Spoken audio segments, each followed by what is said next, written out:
तो 25 number question तक हम लोगों ने पिछले वीडियो में देखा था। अगला क्वेश्चन है, वे चिश्ती संत कौन थे जिसके प्रति शहाबुद्दीन गोरी बहुत अनुकूल रहता था। तो मोइनुद्दीन चिश्ती है, इनके साथ शहाबुद्दीन गोरी के संबंध अच्छे थे।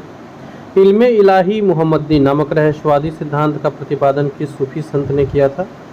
यह 3 ऑप्शन है, एक ऑप्शन नीचे है। सही उत्तर होगा ख्वाजा मीर दर्द। अगले इस 12 मिनट में हम लोग 100 के आसपास के क्वेश्चन को कवर करने वाले हैं।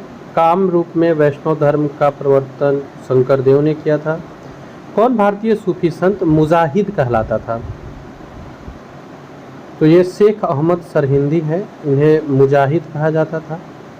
भगवान चैतन्य ने भक्ति आंदोलन में जो विशिष्टता जोड़ी वो कौन सी थी। तो भगवान चैतन्य ने भक्ति आंदोलन में एक विशिष्ट तत्व को जोड़ा था जो कीर्तन है। हुजूर साहब का गुरुद्वारा किसकी याद में बना था। ये गुरु नानक के याद में बना था।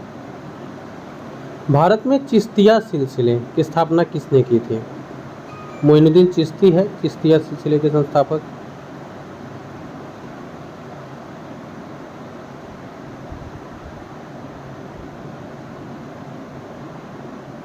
अगला प्रश्न है प्रश्न संख्या 33। सूफी विचारधारा में तर्क दुनिया का क्या अर्थ है। तो विश्व का परित्याग करना है। किस सूफी संत ने यौगिक क्रिया को अपनाया और सिद्ध कहलाया। निजामुद्दीन औलिया है ये, निजामुद्दीन औलिया। पुष्टि मार्ग के दर्शन का प्रारंभ किसने किया। ये बहुत इंपॉर्टेंट क्वेश्चन है पीसीएस की दृष्टि से। वल्लभाचार्य पुष्टि मार्ग के दर्शन को प्रारंभ करने वाले हैं।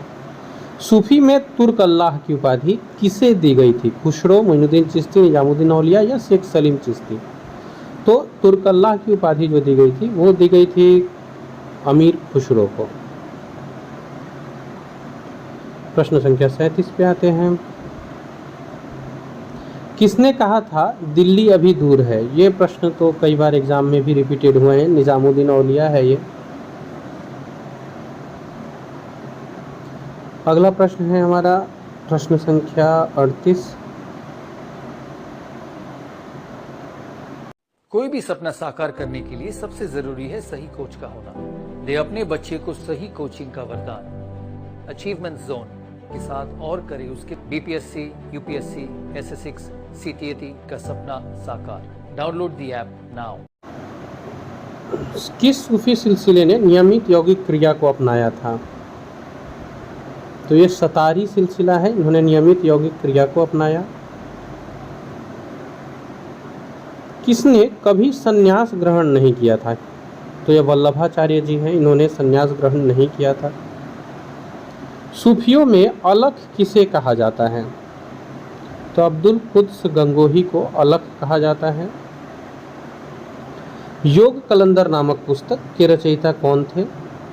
तो ये सैयद मुर्तजा थे। कौन भारतीय सूफी मुजाहिद कहलाता था। तो ये शेख अहमद सरहिंदी है। कौन वैष्णव धर्म के सनक संप्रदाय के आचार्य थे। तो ये निम्बार्क जो है ये सनक संप्रदाय के आचार्य थे। रोसिनिया संप्रदाय के संस्थापक कौन थे। तो ये बायजीद अफगान थे। निम्बार्क का संप्रदाय किस रूप में जाना जाता है। तो निम्बार्क के संप्रदाय का एक नाम श्री संप्रदाय भी है। अगले प्रश्न पर आते हैं हम लोग। मध्यकालीन भक्ति आंदोलन में हिंदू मुस्लिम समन्वय का पैगंबर कौन थे। तो ये कबीर थे। सूफियों में किसे तुर्क अल्लाह की पदवी दी गई थी। हालांकि ये क्वेश्चन हम लोगों ने ऊपर अभी अटेम्प्ट भी किया है, आपको याद भी हो गया होगा। अमीर खुसरो है ये। किस संत को सुल्तान तारिकीन कहा गया। तो सुल्तान तारिकीन हमीदुद्दीन नागौरी को कहा गया। इल्मे इलाही मुहम्मदी नामक रहस्यवादी सिद्धांत का प्रतिपादन किसने किया था। तो ये हो जाएंगे इल्मे इलाही मुहम्मदी के प्रतिपादक ख्वाजा मीर दर्द थे। सफीनत उल औलिया का लेखक कौन था। ये दारा शिकोह है। कौन 16वीं शताब्दी में कर्नाटक में दासकुट आंदोलन से संबंधित थे। पुरंदर दास है ये। शेख मोइनुद्दीन चिश्ती की दरगाह कहाँ स्थित है। शेख मोइनुद्दीन चिश्ती की जो दरगाह है वो अजमेर में है। वह सूफी संत कौन थे जिसे पंजाबी भाषा का पहला कवि कहा गया। बाबा फरीद है ये। श्री संप्रदाय के आचार्य कौन थे? रामानुज। सूफी संत निजामुद्दीन औलिया की मजार कहाँ है? तो ये दिल्ली है। पंजाबी सूफी कवि जो कुरान पाक और अन्य धर्म ग्रंथों का कटु आलोचक था, ये है आपको बुल्ले शाह। कबीर की समाधि किस स्थान पर है? कबीर की जो समाधि है वो मगहर में है। पहले भक्ति संत जिन्होंने अपने सिद्धांतों के प्रचार में हिंदी का प्रयोग किया था, तो हिंदी के प्रयोग से समझाने वाले पहले संत रामानंद जी हैं। किस मराठा संत का महाराष्ट्र धर्म के उदय में योगदान था? मतलब मराठा के, रामदास हैं। 84 वैष्णव की वार्ता के लेखक कौन थे? विठल नाथ है। किस सिख गुरु ने ग्रंथ साहिब का संकलन किया था? तो ये गुरु गोविंद सिंह, रामदास, अर्जुन देव, तेज बहादुर। सही उत्तर होगा गुरु अर्जुन देव है। निर्गुण संत मत का प्रथम प्रतिपादक कबीर थे। किस सिख गुरु ने आदि ग्रंथ का संकलन करवाया था? तो ये आदि ग्रंथ के संकलन करवाने वाले सिख गुरु अर्जुन देव है। तुलसीदास ने रामचरितमानस की रचना किस भाषा में की थी? तो ये अवधी में की थी। इस वीडियो में हम लोग और 36 यानी अराउंड 100 क्वेश्चंस को कवर करेंगे। बहाउद्दीन जकारिया का संबंध किस सिलसिले से था? तो ये सुहारावर्दी से था। रामानुज ने किस पर बल दिया है? तो ये भक्ति पर इनका फोकस था। भक्ति आंदोलन का प्रादुर्भाव किधर हुआ? तो ये दक्षिणी भारत में हुआ। अजमेर के शेख मोइनुद्दीन सूफी का संबंध किस सिलसिले से था? तो शेख मोइनुद्दीन सूफी चिश्ती सिलसिले से आते हैं। श्री कृष्ण भक्त मीराबाई ये किस इलाके से है? तो ये राजस्थान से संबंधित है। मुगल बादशाह जो तुलसीदास के समकालीन थे, अकबर है ये।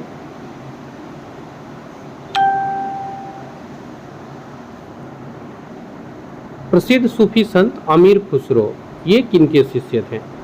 तो अमीर खुसरो का निजामुद्दीन औलिया ये इनके गुरु थे, अमीर खुसरो के। संत तुकाराम महाराष्ट्र से है। भक्ति आंदोलन को प्रारंभ किसने किया था? तो आलवार संत जो है इन्होंने भक्ति आंदोलन को प्रारंभ किया था। ये भारत में जो दक्षिण भारत है, दक्षिण भारत और उत्तर भारत दो पार्ट में बटा हुआ है। दक्षिण भारत के जो विष्णु जी के उपासक है वो अलवार कहलाते थे। रामानुज सगुण ब्रह्म की आराधना में विश्वास करते थे। कबीर ने किस बात पर जोर दिया था? देखिए, कबीर का एक तो था सांप्रदायिक सद्भाव, ये तो मोस्ट इंपॉर्टेंट है। 4 में से एक चुनना है तो इसी को चुनेंगे। विश्व के समस्त धर्मों का स्रोत एक है, ये मोइनुद्दीन चिश्ती ने कहा था। भक्ति आंदोलन का सामाजिक परिणाम हुआ क्षेत्रीय भाषाओं की समृद्धि। भक्ति आंदोलन को राजस्थान में फैलाने वाले थे दादू। मलफुजात ये किनके कथनों का संग्रह है? तो सूफी संत के जो कथनों का संग्रह, इसको मलफुजात कहते हैं। पैगंबर मोहम्मद साहब के कथन और कार्य हदीस कहलाते हैं। शेख अहमद सरहिंदी ये किस सिलसिले के अनुयायी थे? तो नक्शबंदी सिलसिले के। महाराष्ट्र के अति महत्वपूर्ण भक्ति संत कौन थे? तो ये तुकाराम है। सूफी शाखाओं में से किसमें संगीत छिपी हुई है? नक्शबंदी लोग जो है ये इसमें संगीत छिपी हुई है। निम्नलिखित में से कौन भक्ति मार्गी संत नहीं थे? तुलसीदास भक्ति मार्गी संत नहीं थे। निम्नांकित में से कौन सा युग्म सुमेलित नहीं है? रैदास निर्गुण भक्ति, नानक निर्गुण भक्ति, सूरदास सगुण भक्ति, पीपा सगुण भक्ति। तो देखिए, ऊपर का तीनों तो सही है, लेकिन पीपा निर्गुण भक्ति से थे, इनका संबंध सगुण भक्ति से नहीं था।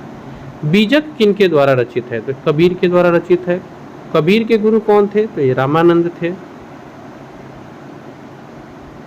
निम्नलिखित में से कौन उत्तरी भारत में भक्ति आंदोलन के प्रवर्तक थे? उत्तर भारत का बात किया जाए तो रामानंद हो जाएंगे।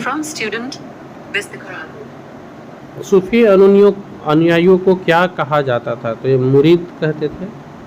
कबीर, रैदास और सेना ये किनके अनुयायी थे? तो ये रामानंद के अनुयायी थे। निम्नलिखित में से कौन सा सूफी मत का संप्रदाय नहीं है? तो इसमें आपको सैयदाना जो है ये सूफी मत से जुड़ा हुआ नहीं है। सूफी शेख हमीदुद्दीन नागौरी का जन्म कहाँ हुआ था? तो जो हमीदुद्दीन नागौरी है, इनका जन्म हुआ था दिल्ली में। उस सूफी सिलसिले को चुनना है जिससे जलालुद्दीन सुर्ख बुखारी का संबंध था। तो ये जलालुद्दीन सुर्ख बुखारी जी जो थे सूफी संत, इनका संबंध था जिस सिलसिले के साथ, वो सिलसिला है सुहरावर्दी सिलसिला। निम्नलिखित में से कौन सा युग्म सही सुमेलित है? यहाँ पे भक्ति संत और सिद्धांत की बात हुई है, तो दूसरा नंबर जो था वो सही सुमेलित था। भक्ति संप्रदाय निम्नलिखित में से किसकी शिक्षाओं द्वारा फैला था? संत ज्ञानेश्वर। संत कबीर का जन्म कहाँ हुआ था? मगहर या वाराणसी कह सकते हैं। निम्नलिखित में से कौन से वाक्य दक्षिण भारत के भक्ति आंदोलन के संदर्भ में सत्य है? तो इनके नेतृत्व कई लोकप्रिय संतों के द्वारा किया गया। जाति व्यवस्था का विरोध किया गया था। अच्छा, नीचे कूट है तो ए और सी हो जाएगा। चैतन्य महाप्रभु किस संप्रदाय से थे? तो ये गौड़ीय संप्रदाय से थे। पुष्टि मार्ग के दर्शन की स्थापना करने वाले थे वल्लभाचार्य, और अद्वैतवाद के सिद्धांत के प्रतिपादक थे शंकराचार्य। तो ये हम लोगों ने सूफी आंदोलन और भक्ति आंदोलन से 100 इंपॉर्टेंट क्वेश्चंस